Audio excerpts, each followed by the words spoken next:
Imagine two people. The first person invests 5,000 Indian rupees every month.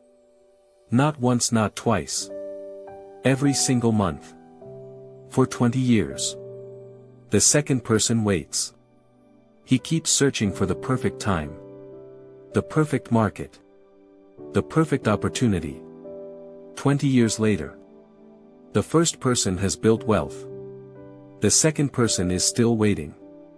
This simple idea changed how millions of Indians think about money. Not through stock tips. Not through trading. Not through luck. But through something called SIP. A systematic investment plan. Today, millions of Indians invest every month through SIPs. But just a few decades ago, most Indians didn't invest at all. So how did a country obsessed with savings become a country of investors? This is the story of India's SIP revolution.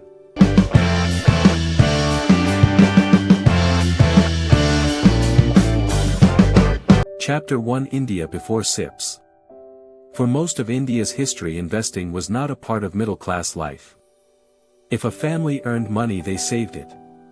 Money went into savings accounts, fixed deposits, gold, land, life insurance policies.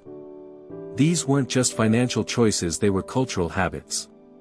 The stock market felt dangerous, complicated, and meant for rich people. Most Indians had never bought a share. Many didn't even know how the market seemed like a giant casino. A place where money disappeared overnight, and there was a reason for that fear. Events like the 1992 securities scam shook public confidence. People became even more cautious. For millions of families, the safest investment was the one they could see and touch. Gold in a locker. Cash in a bank. Land in a village. The idea of investing regularly in financial markets seemed impossible. But that was about to change. Chapter 2: The problem with saving. Saving money feels safe, but there was a hidden problem. Inflation. Imagine you save 100 Indian rupees today. Years later, that same 100 Indian rupees can buy less. Prices rise. Goods become expensive. Money loses purchasing power. Many families were saving diligently, but their wealth wasn't growing fast enough. They were running on a treadmill, moving forward, but not getting ahead. India's growing economy was creating opportunities. Companies were expanding. Industries were booming. But ordinary people were missing out. The stock market was growing. The economy was growing. Yet millions of savers remained spectators. They needed a bridge. A simple way to participate, and that bridge arrived through mutual funds. Chapter 3: A simple idea changes everything. Mutual funds introduced a powerful concept. Instead of picking stocks yourself, you could pool your money with thousands of other investors. Professional fund managers would invest on your behalf. But there was still one problem. Many people believed investing required large amounts of money. Then came a revolutionary idea. What if you could invest a small amount every month? 500 Indian rupees. 1,000 Indian rupees. 2,000 Indian rupees. Automatically. Without worrying about market timing. That idea became known as the Systematic Investment Plan, or SIP. The concept was simple. Invest consistently. Month after month. Year after year. Whether markets rise or fall. No predictions. No guesswork. Just discipline. And sometimes, the simplest ideas create the biggest revolutions. Chapter 4: The power of small steps. At first glance, a SIP doesn't look impressive. A few hundred rupees. A few thousand rupees. Nothing extraordinary. But the real power lies in time. Every month adds another brick. Another step. Another investment. When markets fall, your money buys more units. When markets rise, your investments grow. Over long periods, consistency often beats perfection. This transformed investing.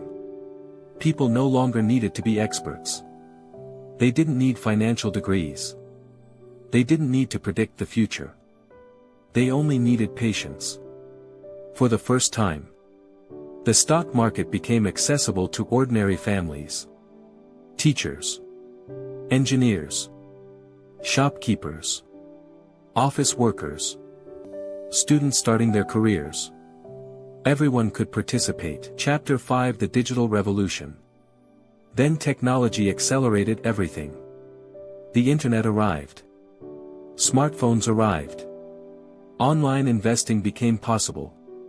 Opening an investment account became easier than ever. What once required paperwork, visits, and waiting could now be done in minutes. A new generation entered the financial system. Young Indians became comfortable with digital money, digital payments, online banking, and eventually, digital investing. The barriers that once kept people away started disappearing. Investing was no longer limited to financial centers. You didn't need to live in Mumbai. You didn't need a broker's office nearby.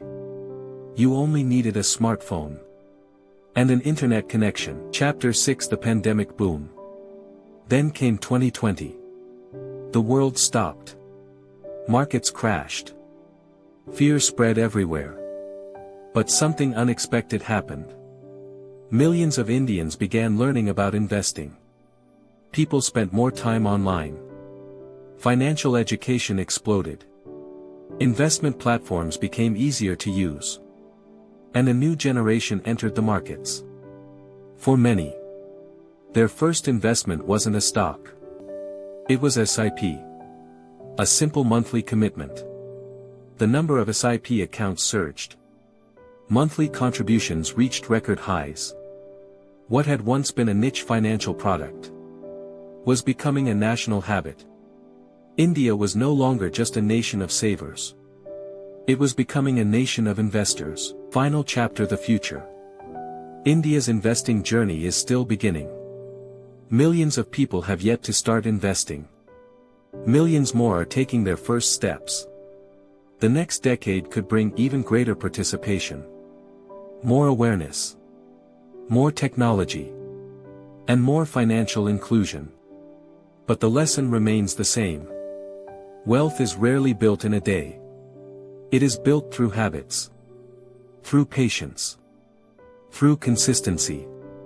And for millions of Indians, that journey begins with a simple monthly investment. A SIP. A small decision that can change an entire future.